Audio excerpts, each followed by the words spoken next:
The wind howled across the Wyoming plains that evening, dragging dust and rain through the open range like a wild spirit. The sky had turned the color of bruised metal, and thunder rolled over the horizon, deep and angry. Inside the old ranch house, John McCord sat by the fire, staring into the flames that flickered across his weathered face.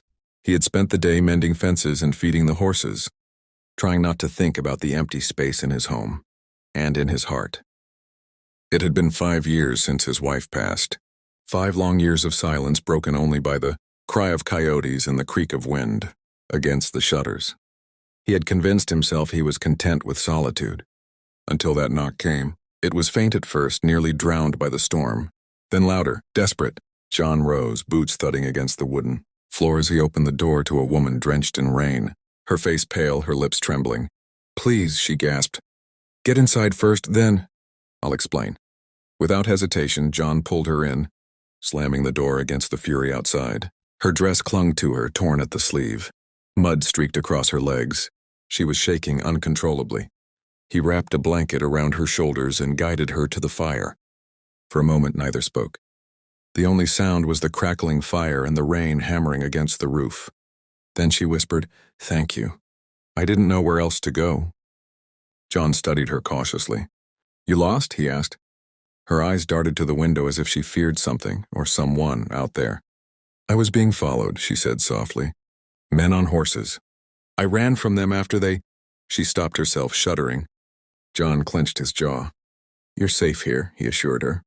"No one's getting past my rifle tonight." She gave a faint smile, a fragile thing that looked foreign on her lips. "I'm Sarah," she murmured. "Sarah Lane." "John McCord," he said, tipping his hat slightly out of habit. "You're welcome to stay as long as you need. There's a guest room upstairs." But when she tried to stand, her knees buckled, and he caught her before she hit the floor. Her skin was fever warm. Without thinking, he carried her to the couch and stayed by her side through the night, feeding the fire and keeping watch. When morning came, the storm had passed, but the mystery had only deepened. By daylight, Sarah's beauty seemed almost unreal, the kind that belonged to city portraits, not the harsh plains. She moved carefully, eyes scanning the land from the window. John brought her coffee. "You said someone was after you," he began. She nodded.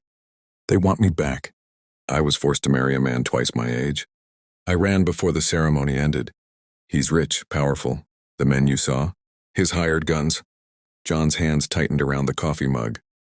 "You're saying you escaped from him?" "I escaped from a cage," she said. "And if they find me, they'll drag me back to finish it." John stared at her for a long moment.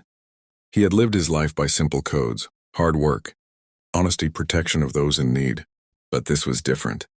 Hiding a fugitive bride could bring trouble, the kind that ended in gunfire. Yet as he looked into her eyes that held both fire and fear, something stirred in him that had been dead for years. "You'll stay here," he said finally. "No one rides onto my land without me knowing." She blinked, surprised. "Why would you help me? You don't even know me." John gave a quiet half-smile. "Maybe I don't have to." For days, Sarah helped around the ranch. She cooked, cleaned, and learned to saddle the horses. She laughed sometimes, soft, hesitant, but it filled the silence that had haunted the house. John found himself drawn to her courage, her spirit. They shared long evenings by the fire, speaking little but understanding much. One night, as the sun melted into the horizon, Sarah turned to him. "You've been kind to me, John, more than I deserve." He shook his head. "No one deserves what you've been through." She stepped closer, her eyes glistening. "Then let me earn my place here. Let me help you, for real, not as a guest." John's breath caught as she placed her hand over his. That simple touch broke something open inside him.